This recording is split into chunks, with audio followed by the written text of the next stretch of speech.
успехи с другите три. Благодаря. А с какво успяхте да впечатлите клиентите, централите, тецове, вецове в Гърция, Косово, Черна гора, Сърбия, тук зад мен?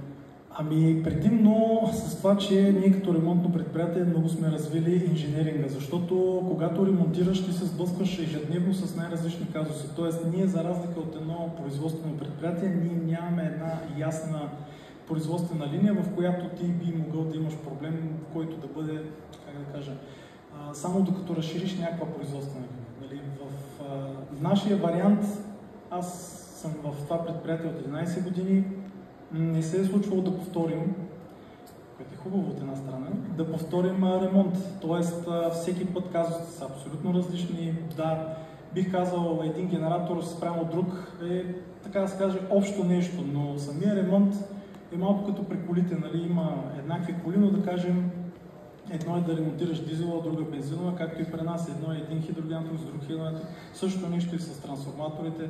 Трансформаторния участък също и те имат доста различни казуси, които са постоянни. Развиването на този инженеринг и на тази база за изпитания и лабораториите, които имаме, ние много бързо установяваме някакви дефекти и проблеми.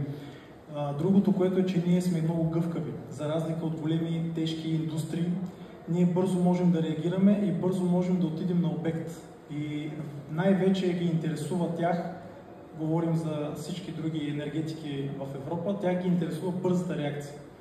Защото това са съоръжения, които не трябва да прекъсват производството на електроенергия или преноса на такава. И в нашия случай е много важно да реагираме в рамките на ден, максимум 2.